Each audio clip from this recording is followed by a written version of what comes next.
Mr. Andy Miner. Why don't you take the podium, please? And we're going to have a little toast. Plus, I think we got a letter, didn't we? We did. Yes, sir. Yes, sir.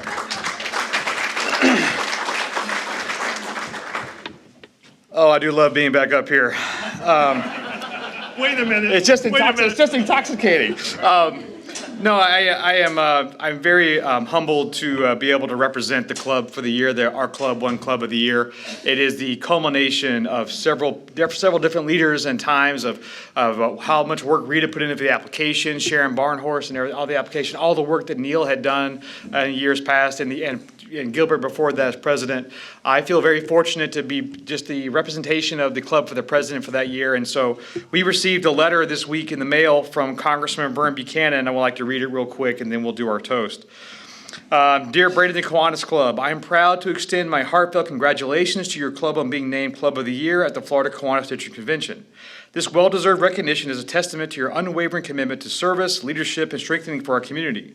For over a century, the Bradenton Kiwanis Club has been the pillar of civic engagement, investing time, energy, resources into making lasting differences in the lives of children and their families across Manatee County. Your continued dedication to uplifting others exemplifies the very best of American volunteerism, and as your representative in Congress, I am grateful to you for all that you do to promote a spirit of compassion, responsibility, and service in our district. Please accept my sincere congratulations for this outstanding achievement. I look forward to seeing the continued impact of your work in years ahead. Congrats again, Vern Buchanan. So with that, for those of you who probably know, I was in Ireland last week, and I decided to pick up a good Irish toast for our toast today. So may the road always rise to meet you, and the wind be always at your back. Please stand for the Bradenton Kiwanis and enjoy this fireball. Fireball. Here's here. Here. Hey. Thank you very much. All right, I'll turn it back over to you, buddy. All right, thank you, Andy. Take him dragging and screaming off the, that was a really mild joke. I told Andy when I knew, attention everyone, when I knew he was in Ireland this last week, I was a little nervous when I told him he could do a toast, because I'm sure he's heard a few more, maybe much more raunchy jokes, while you were over there. That was a really good one. Thank you, Andy. Congratulations to everyone. It is really a huge honor. And how many years ago, Neil, is he here? 94, 95, long time ago. Today, we are honored to have Laura Cole, Senior Vice President of Lakewood Ranch, talk to us today. Lakewood Ranch has been the #1 master community in the United States for many years. It's a major part of the growth of our community. Laura is a University of Arizona grad in urban development. Is that correct? Yep, you can just say, no, that's not it. Then over to Houston, Texas, Executive Director of Urban Land Institute in Washington, D.C., Vice President for Corporate Development for Robert Charles Lesser and Company in D.C., and Vice President of Marketing for Willowsford Master Community in Virginia, 4,000-acre planned community.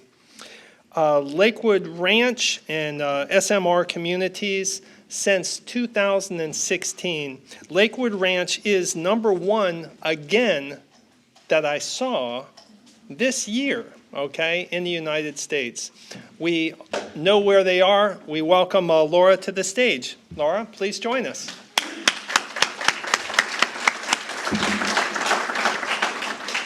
I'm going to take my shot glass with me, though. Okay. Or you can leave it for me. Thank you.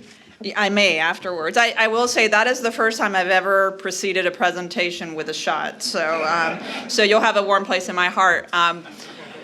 I will say also that in just a very short amount of time, Kent brought me up to speed a bit on your many decades of accomplishments here, and which is pretty eye-opening, and I admit I didn't know the scope and the history that you have in shaping this community. And so I almost feel a little bit like what we're going to talk about today is familiar, because we're going to talk a little bit about Lakewood Ranch and how we've shaped that community. And we understand it's not just the bricks and mortar behind things. Sometimes it's the software. I would say always it's a software that makes a place, what we want to call home. So with that, I'm going to jump in. This is my young daughter. I'm going to keep that photo now through my professional career. You get to that stage. So we'll start with Lakewood Ranch, just sort of how we view it. We talked about it as being a master plan community. Our central focus is always, and our lens by which we make decisions is ensuring that it remains a multi-generational community. But for many of you, you may or may not know that the parent company of Lakewood Ranch is SMR, Schrader Manatee Ranch. And in fact, that's really been part of the fabric of Florida's history for many, many years. And certainly, I wouldn't expect you to read this timeline, because it'd be an eye test, but it really is kind of an American story. It's about two families, the Schraders and the Elines, both who were immigrants from Germany, moving to the Midwest, the Schraders starting a timber business and the Elines starting a brewery, and ultimately making their way to Florida. And early in the 1800s, the Schraders were the first to come to the United States, but ultimately they purchased land in the early 1900s here in Florida. And as sometimes happens, in 1930, things kind of started going a little bit south. So they brought in their friends, the Elines, and the Elines purchased what is today Lakewood Ranch, and started doing some cattle. They had cattle, they had tenant farmers and things like that on the land. But to be honest, it was pretty loose in terms of its operations until this lady here, Mary Fran Carroll, was asked by one of the family members to bring some order to Schrader Manatee Ranch. And so she arrived and started operationalizing some of the Schrader Manatee Ranch assets. And so they got into citrus. As many of you know, they were the second largest contributors to Tropicana for a long period of time.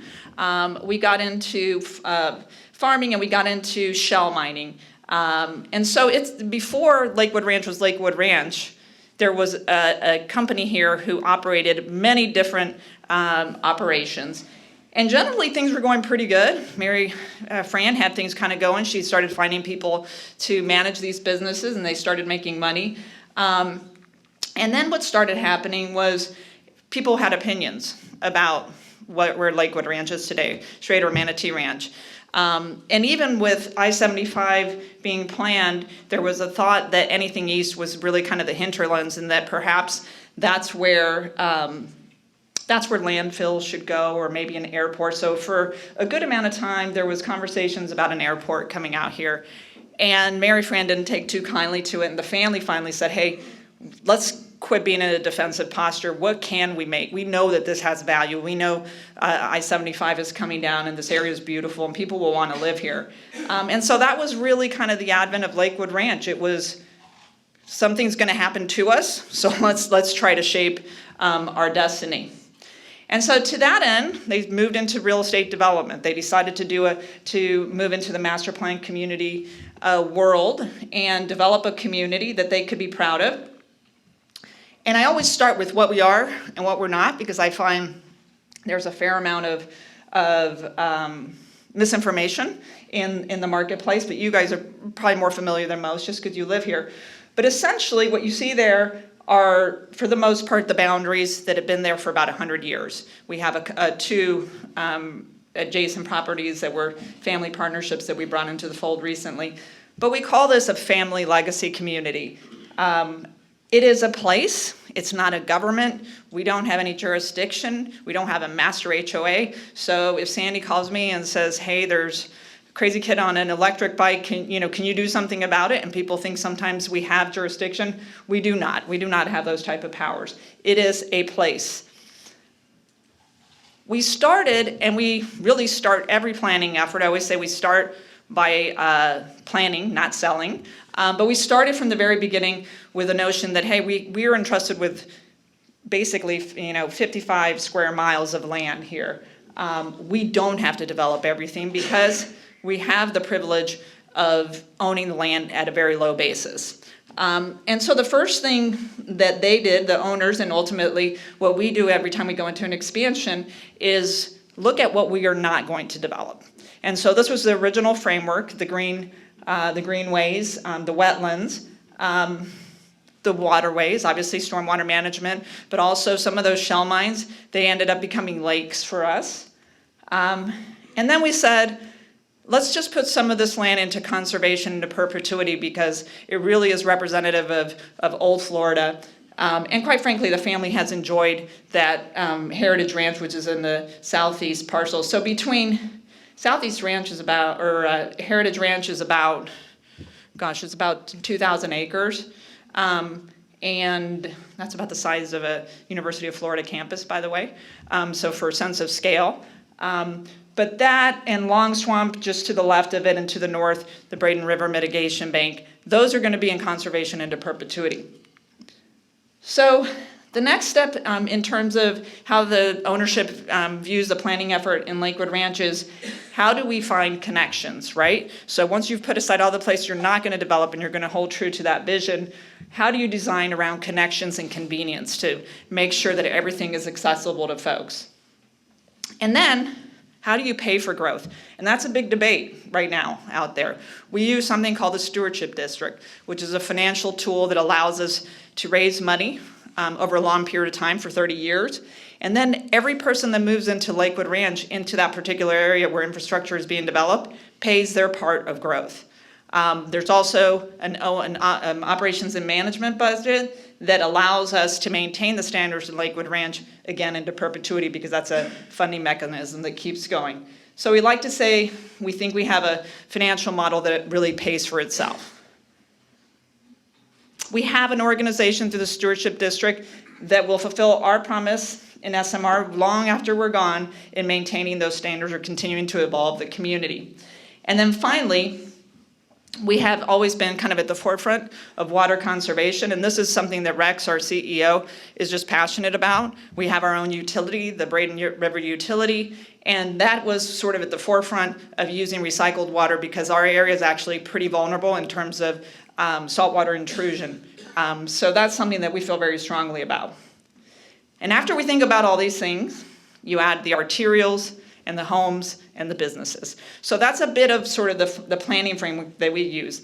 And we call this the Lakewood Ranch Way. We think we have a different way of approaching development that again starts with the vision and the planning, then moves into the community infrastructure, paying for community infrastructure through the end state solutions. So if you move into, when we were building this, the Northeast, let's say, that's about a 7 to 10 year build out period. We built all the infrastructure for the last home. And it's just easier financially. It's just better because you don't have to disrupt people by bringing in more capacity as more homes come along. So we think it's for us, it works very well, I will say. And then what Sandy and I do is we look at a period or an area, say again over maybe 7 to 10 year absorption period, and we put the multi-generational lens on. And we say, based on where the market is, based on where demographic trends are, who do we think is going to be living here? Who do we want to live here? Do we want to have affordable housing? Do we want to be able to offer seniors a chance of living there? Do we want to make sure that families are able to move up into these communities? And so we draft kind of the plan for it from a residential standpoint. And then in the last stage, we say, what are all these people going to need? Are we going to need more schools? Are we going to need parks? Are we going to need health institutions? And the answer is usually yes to all of those. And so then we move forward with the planning to support the families, the individuals, and folks who live in those areas. So that's the Lakewood Ranch Way. Now, people like numbers, so I'm just going to kind of talk about where we are today. We're at about 55 square miles.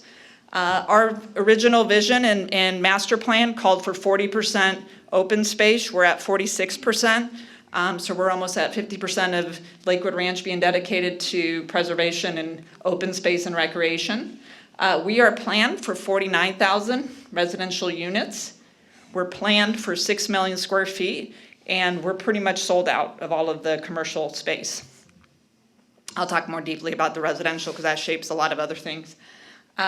We have 150 miles of trails in Lakewood Ranch. It's true, it doesn't matter what amenity you offer people, trails always comes up at the top of the list. It's what everybody loves, and it's what I love about living there.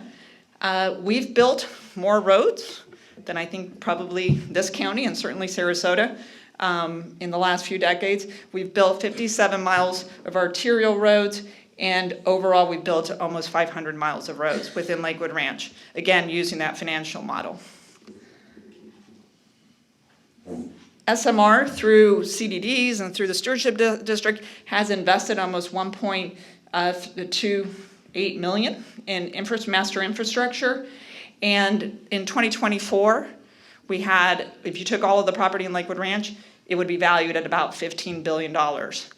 So what that means in terms of property taxes in Manatee County and in Sarasota County is that $150 million goes into recurring revenue into those counties, and it doesn't stay within our boundaries. It obviously goes to other areas within this city and area, and certainly in Sarasota where we've expanded more recently. I wish you could see this better, but I understand this may be actually passed out. So where are we today? We're 31 years into development of Lakewood Ranch. We have 61 residential villages, and that means all different types, right? That's, I live in a townhome community to I live in a 1,500 unit resort level community. It's really a wide variety. There's 32 rental communities in Lakewood Ranch, and we have about 33,000 households at this time. So more or less that equals to about 77,000 people living in Lakewood Ranch. I'll talk to you a little bit about where we think it's going. Our average age is about 49 years of age, so it's a little bit lower than the regional average, but we're also seeing, I will say, sort of the barbell effect in our demographics in Lakewood Ranch, where you have definitely the aging population that has been here for a while getting older, but also because a lot of people moved here during the pandemic and they brought their parents with them. And that is something that's just a point of pride for all of us who work at Lakewood Ranch. When we say multi-generational, we feel it in our bones. And so we love when somebody tells us a story, and I brought my parents, by the way, but we love the stories of people saying, hey, we've been rooted in the Boston area for 200 years. And I came down, and my parents came down, and my sister came down. And the reason they can do that is because they can find different housing arrangements and lifestyles and price points that meet that multi-generational move. Our average household income is quite high, and it's a very educated community overall. As I mentioned, we have 6 million square feet of commercial space, and that's really pretty much sold out. I wish we had more, actually. I would love to have held on to that a little bit. And education. Education is at the center, honestly, of Rex's heart. He has supported it in every fashion with public schools, with private schools. Any flavor of education is his favorite thing. And I think that's really made us a standout in the region, but also just a standout in terms of always offering quality education. Medical is something that we're expanding upon, and I'll tell you a little bit about it. And then ultimately there's the lifestyle component, and so our recreation and civic spaces have been growing year over year. So if you look at where we are, the dark bars there kind of show where we are today. That was 2024. We're about 33,000 households, so you've gotten a little bit of an update. We've been selling on average about 2,200 homes a year. I would expect that to be less this year, but we're still outperforming the national average. And from a cumulative standpoint, it's anybody's guess when we're going to sell out, but I would have to say probably 7 and 10 years is what our forecast is at this point.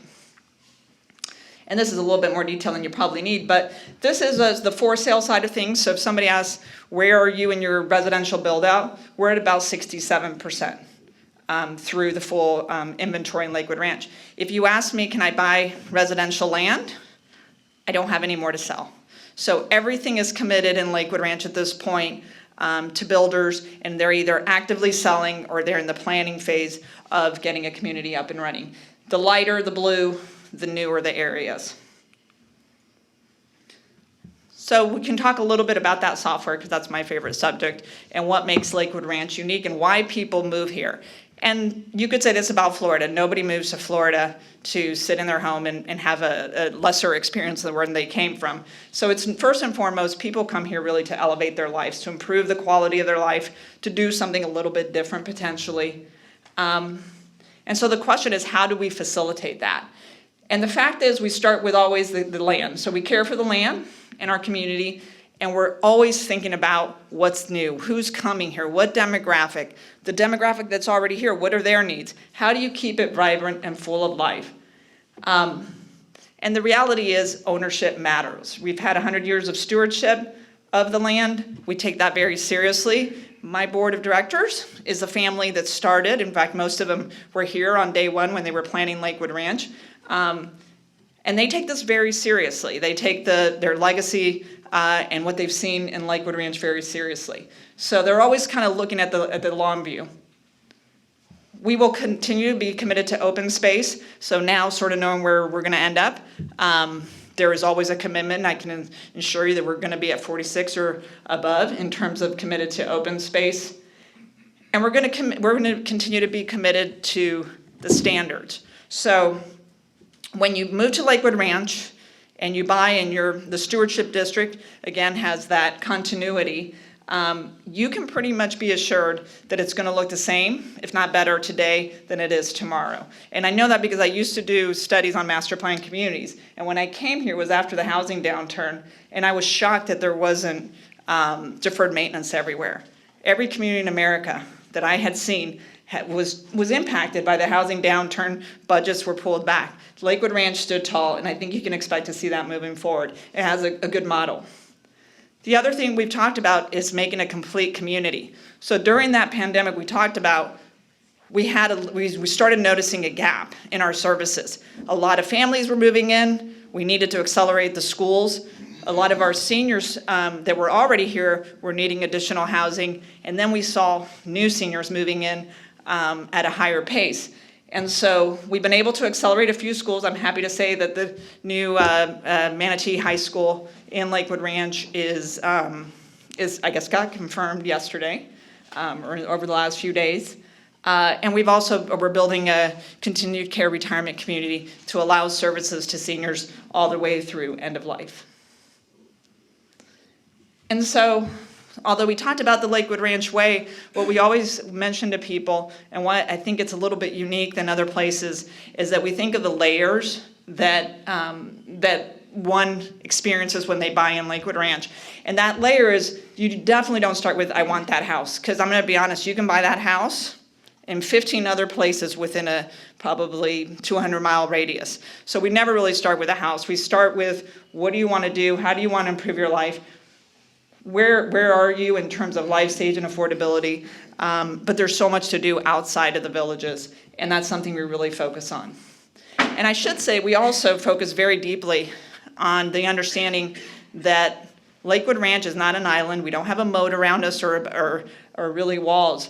We really sell the power that we're part of a region, a pretty exceptional region that has its beaches, that has its cultural assets, and so we're a part of that. And we sell that very, very, very prominently to people, because I think that's the whole equation of why people want to move here. We have homes for all life stages and really every product type you can possibly think of. And this is, I think most of these are in Waterside Place, our new town center, but some of these are actually in some of the amenities. So we spend a lot of time. I like just being in nature and with my headspace, but there is this other side where if you need to get connected with your group, and a lot of people are new here, there is plenty of activities. We're constantly innovating. We brought in a performance program to make sure we bring culture into the community, and we're doing that on a regular basis. So these are some of the spaces that we plan for our residents, for non-residents. I should say that our town centers are regional destinations. We hope you've been there before. We offer, obviously, entertainment and dining, but pretty much anybody can participate in any of our parks and recreation program, and anybody can participate in our parks or in our venues, like the Waterside Place venue in Main Street. So this just shows you some of the programming. This is something that's a point of pride. We started this a couple of years ago, and it's grown to the #1 farmers market, if you haven't been, in Florida. And we really try to, again, provide the software there. So if you come to Lakewood Ranch and you want to bike, there's a club you can join. If you want to practice photography, there's a club you want to join. The only one you should be wary of is the Moms Club, because it is big, and they are very active. Sandy, I don't know if that's something you you want to avoid. But the other side of the equation is really kind of how the region is shifting and how we're trying to capture some of the trends that are occurring here, which I think are pretty exciting. I think it's exciting that young families are moving here, that they're bringing their parents, that we're creating an ecosystem of support for those families. The other side is young professionals. So for the longest time we heard, you're doing pretty well on families and seniors and retirees, not so well on young professionals. And that was just kind of an affront to us, because we're like, why wouldn't young professionals move here? So we've done a number of things. We've introduced more affordable housing in Lakewood Ranch, so you can buy in Lakewood Ranch for the high 200s very readily, a townhome in either Manatee or Sarasota counties. We've introduced a young adult social league. If anybody's been to DC or Boston or New York, there were these great social leagues that you got to be part of. You met people, formed relationships, and so that is a very powerful way of getting young people to move to our community. We have the largest cornhole league in the country. It takes place in Waterside Place, and the cool thing about that is that's every age group, and I participate, and it's a ton of fun. And then I'll kind of end here with where we're heading, right? So I talked about SMR, thinking about the future and setting up systems so that when we leave, there's not a dilution of the dream or the promise that we made. We're starting to we have been getting rid of our assets. We used to own the Polo Club. Now it's owned and managed by somebody who's, quite frankly, much better at it than we did. We sold a premier sports campus. We're getting a professional team. Guess what? We would have never gotten a professional team if we would have been managing it. We're not soccer experts. And we recently sold our Lakewood Ranch Golf and Country Club, which was kind of our crown jewel, but even with that, they've been able to expand and renovate and make capital improvements in ways that, quite frankly, we wouldn't have done. So the day will come when we move away, and hopefully, we're proud of that day when we move away to know that it's going to continue without us. This is maybe 7 to 10 years out, I think. But we've built some pillars in the community for sustainability. And if I had to say two things I think were really smart from the original owners was, one is make sure it's multi-generational, and they started with family housing. And number two, make sure you implement institutions that are going to carry on the systems that you put in place as a developer, but that can be maintained by owners and by residents moving into the future. And so those 4 organizations will do that. And ultimately, we'll be built out and we'll look back. This is Waterside Place, and a good example of the connectivity. The preservation behind it is Long Swamp, the road networks, the parks, the connections, the shopping centers, the schools, and our medical institutions, which are growing. We'll have a second hospital here in the next 4 years in Lakewood Ranch. So we follow a growth plan that works and pays for itself. And we know the region's going to continue to grow. We know how much we have left here. Hard to know what the orange line there is going to look like for us in terms of how much we capture in the area. But we know it's going to continue to grow, and we're going to continue to do things the way we've always done it. So when we expand into new areas like the Southeast, first thing we looked at was infrastructure, building to end conditions, building new schools, shopping plazas that support development in both areas or make sure that they're accessible. So we're still a ways away just because of the numbers, but we kind of see kind of where we're heading, and we're excited. We think that, we've this whole region's just is continue to grow from a national standpoint, and we feel like we've been a part of it, but we love the idea that everybody gets to take advantage of some of the things that we've been able to bring into the community, and likewise that our residents are aware of everything that's outside of the boundaries. So, did I make it to 20 minutes? Wow, that's remarkable. It was a shock. Stay up here for a second. Laura Cole, thank you very much. We are excited. And as is the tradition with the Bradenton Kiwanis, we'll present you with a golden ruler to measure the future success I love that. of Thank you SMR very and much. Lakewood Ranch. I appreciate that. You're very Thank welcome. you so much. Thank you. We did not get it? Oh, one more time. Sorry. So this and a shot. That's it, right? Have you ever When had are you that gonna have me before? back? You can measure your shot. Anyway, again, thanks for everybody being here today. Lakewood Ranch, boy, I've seen it since the very start, and went to school with a lot of the families that own the properties way out east.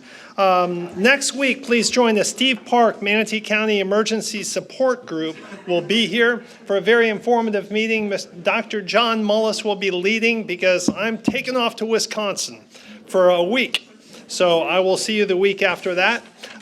Y'all have a great day. Have a great finish to the week. Continue to do the great things you're doing. Meeting adjourned.